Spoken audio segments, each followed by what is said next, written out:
ሰላም ጤና ይስጥልኝ የተወደዳችሁና የተከበራችሁ የአልቡኮ ሚዲያ ቤተሰቦች እንደምን አላችሁ?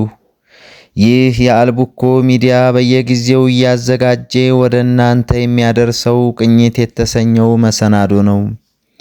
ያያሌ ሰው ሰራሽና ተፈጥሯዊ ቅርሶች መገኛ ምድር፣ የጀግኖች መፈልፈያ፣ የመሻኢኮች መፍለቂያ፣ ሀብታም ከድሃው፣ ሙስሊም ከክርስቲያኑ ተቻችለውና ተከባብረው የሚኖሩባት፣ ለኑሮ ምቹ የሆነ የአየር ጸባይ የተቸራት ማህፀነ ለምለሟ የአልቡኮ ወረዳ የዛሬዋ መዳረሻዬ ናት። እስከ ፕሮግራሙ ፍጻሜ አብራችሁን ቆዩ። ለቤቱ አዲስ የሆናችሁ ቻናሉን ሰብስክራይብ፣ ነባር የሆናችሁ ደግሞ ቪዲዮውን ላይክ አድርጉ።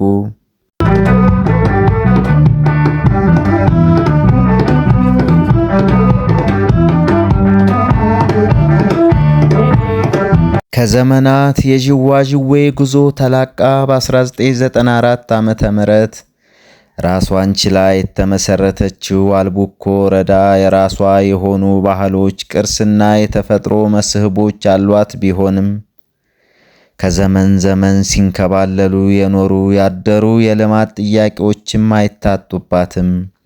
ወረዳዋ ከኮምቦልቻ ሐይቅና ኩታበር ወረዳዎች ቀጥላ የወሎ እምብርት ለሆነችው ደሴ ከተማ በቅርብ ርቀት ላይ የምትገኝ ቢሆንም ለዘመናት የቅርብ ሩቅ ሆና ቆይታለች። ለአንድ አካባቢ እድገት የመንገድ መሰረተ ልማት የሚጫወተው ሚና የአንበሳውን ድርሻ ይይዛል።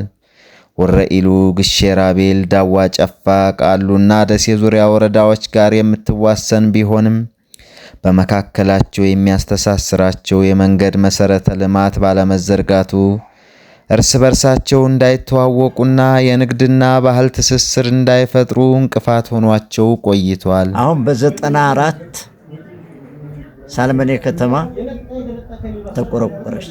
ሳትቆረቆር በፊት አንድ ጊዜ ወረኢሉ፣ አንድ ጊዜ ቃሉ ሀርቡ ማለት ነው ሲያመላልሷት ሲያንገላቷት የኖረችና ስትበሰቋቁል የኖረች አገር ናት። ጓዟ ተጭኖ ወረኢሉ ተገብቶ ነበር። ተዛ እንደገና ለቆ ደግሞ ኢህአዴግ ሲመጣ ሀርቡ ወረደች። ተሀርቡ እንደገና ደሴ ዙሪያም ነበረች። ደሴ ዙሪያ ጉልጉፍቶ ትገባለች ተብሎ ህዝቡ በሙግት በክርክር እዚህ እንድትቆም በ94 አደረጋት። ከዚህ ባሻገር ከደሴ ከተማ ተነስቶ አልቡኮ ወረዳን አቋርጦ በሰሜን ሸዋ በኩል ከአዲስ አበባ ጋር ያገናኛል ተብሎ ተስፋ የተጣለበት የመንገድ ልማት እንኳን የሁለቱም አካባቢ ህዝቦች ፍላጎት ቢሆንም ቅሉ አንዴ ሲነሳ ሌላ ጊዜ ሲረሳ በመቆየቱ የአልቡኮ ወረዳን እንዳታድግ ማነቆ ሆኗት ዘመናትን ተሻግሯል።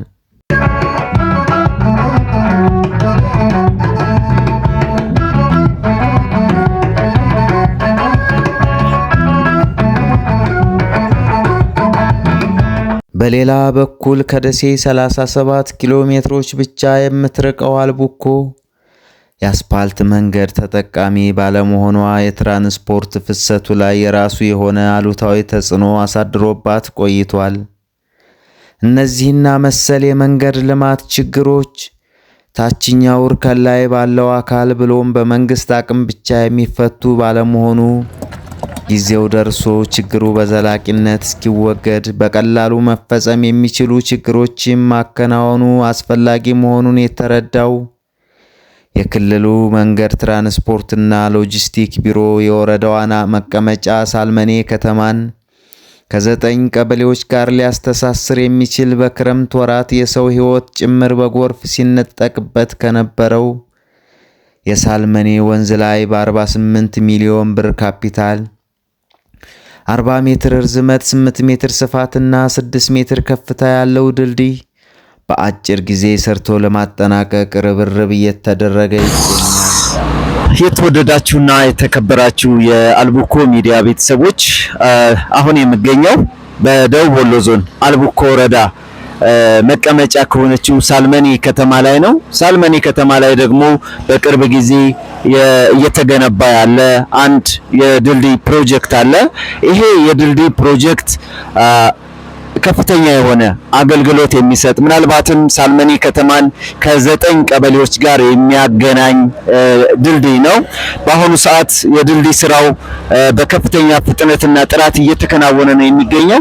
መሀል ላይ ያለው የድልድዩ ዋናው መሰረት ተሸካሚ በምታዩት መልኩ እየተከናወነ ነው የሚገኘው። ይሄ ድልድይ እንግዲህ ሲጠናቀቅ ከዚህ በስተደቡብ አቅጣጫ ያሉ 9 ቀበሌዎችን ከሳልመኔ ከተማ ጋር የሚያስተሳስር ይሆናል ማለት ነው። በክረምት ሰዓት የተከሰተ የነበረውን ሰዎችን በጎርፍ የመወሰድ አደጋ ሙሉ በሙሉ ያስወግዳል ተብሎ ነው የሚታሰበው። እስከ ክረምት ባለው ጊዜ ግንባታው ተከናውኖ የሚጠናቀቅ እንደሆነ ነው በቦታው ላይ ያገኘዋቸው የግንባታው መሐንዲስ የገለጹልኝ ማለት ነው። ፕሮጀክቱን ተረክቦ በማከናወን ላይ የሚገኘው ተቋራጭ ድርጅት አስተባባሪዎች ግንባታው በሁለት እስካቫተሮች ታግዞ ቀን ብቻ ሳይሆን ሌሊትም ጭምር በፍጥነትና በጥራት እየተከናወነ እንደሆነና እስከ ሚያዝያ 30 2018 ዓ.ም ድረስ ሰርቶ ለማጠናቀቅ እቅድ መያዙን ገልጸዋል። በአካባቢው የድንጋይ አቅርቦት መኖሩን እንደ መልካም አጋጣሚ የጠቀሱት አስተባባሪዎቹ የድንጋዩ መኖር ስራቸው እንዳቀላጠፈላቸው ነግረውኛል።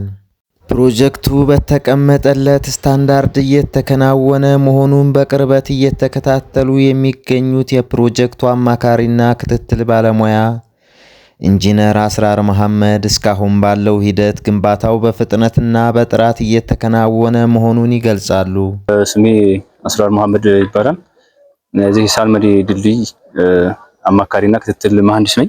ስራውን ከማስኬድ ከመከታተልና ከማማከር ረገድ ምን መርሆችን ነው መከተል የሚያስፈልገው የሚለውን ሐሳብ ለመስጠት ያክል እንግዲህ ቀደም ሲል በተነጋገርንበት መሰረት ይህ ፕሮጀክት ከማማከርና ከመከታተል ረገድ የምትከተላቸው ኢንጂነሪንግ አናላይሲስ እና ሌሎች ኮንትሮል የምታደርግባቸው ክራይቴሪያዎች አሉት።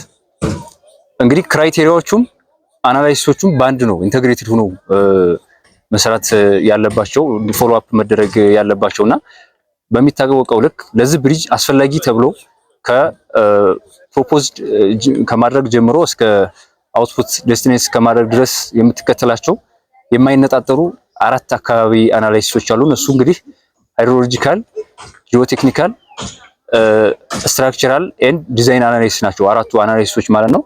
እነዚህን አናላይሲሶች ለማማከርና በመከታተል ረገድ ከምትጠቀማቸው የእያንዳንዱ የማቴሪያል የስትራክቸራል ኢንቴግሪቲ የማቴሪያል ኳሊቲ ጀምሮ እስከ አውትፑት እስከሚያመጡበት ሰዓት ድረስ ያለው አናላይሲሶቹም ክራይቴሪያዎቹም በአንድ ሆኖ ኢንቴግሬት ሆኖ የሚሄዱትና እንግዲህ ባጭሩ ለአድማጮቻችን ስንገልጽ እኔ ያለሁበት ቦታ ወይም ደግሞ ማማከርና ክትትሉ በሆነ ፌዞች መካከል ሆነ ነው። እሱ ፌዝ ምንድነው? ዲዛይን ፌዝ አለ፣ ሳይት ፌዝ አለ ማለት ነው። ዲዛይን ፌዝ እንግዲህ ያለው ምንድነው? ኦን ፔፐር ወረቀት ላይ ያለውን የዚህን ሙሉ ፕሮጀክት የሚያካትቱ ሪኳየርመንት እና ፓራሜትሮች አሉ። ዲዛይን ፌዝ ላይ እነሱ ምንድናቸው? ድሮይንግ አለ፣ ኢንጂነሪንግ ድሮይንግ አለ። ለዚህ ድልድይ የሚያስፈልግ ፕላን ቪው አለ፣ ኮድስ አሉ። እዛ ፕላን ቪው ላይ ምን መካተት ያለባቸው ኮድ ኮምፕሌንስ እነሱ እንዴት ኢንሹር እንደሚሆኑ የተገለጹ ነገሮች አሉ። ሲቀጥል ደግሞ ኢንጂነሪንግ ማቴማቲክስ አለ፣ ካልኩሌሽኑ ማለት ነው። ዋናው የማማከርና የክትትል የኮንትሮሊንግ ስራ የሚሆነው እንግዲህ በዲዛይን ፌዙና በሳይት ፌዙ መሀል ሆነ እነሱ እንግዲህ ኢንተግሬት ሆነ የሚሰራው ነገር ስራ ነው። እንግዲህ መሀል ላይ ነህ አንተ። በቃ ኖርማሊ ዲዛይን ፌዙ ላይ የሚጠይቁ እንግዲህ 3 ፖይንቶች አሉ። ድሮይንግ አለ፣ ኢንጂነሪንግ ካልኩሌሽን አለ፣ ከዛ ኮድስ አለ። አድማጮቻችን አሁን ላይ ዲጂታል ወርልድ እንግዲህ ዲጂታል ኤሪያ እና ኢንዱስትሪያል ኤሪያ በሚል እንግዲህ ዓለማችን የተከፈለበት ዘንድ ደርሰናል። ሐሳብ አስተያየቶቻችሁን እንግዲህ በማህበራዊ ሚዲያ ገጻችን በወንድማችን ጀማል የማህበራዊ ሚዲያ ገጽ እንግዲህ ተከታታይ በሚመጡ ቪዲዮዎች ሐሳብ አስተያየት ኢንጂነሪንግ የሆኑ ያልሆኑ ሐሳቦችን በማምጣት እንግዲህ ጥያቄዎችን ከቻልን መልሰን ካልቻልንም አማክረን እንግዲህ ለእናንተ መልሰን የሚሰጥበት እድል እንፈጥራለን። አመሰግናለሁ። ውድ የአልቡኮ ሚዲያ ተከታታዮች የዛሬም በዚሁ አበቃው። በቀጣይ በሌላ መሰናዶ እስከምንገናኝ በያላችሁበት ሰናይ ጊዜ ይሁንላችሁ።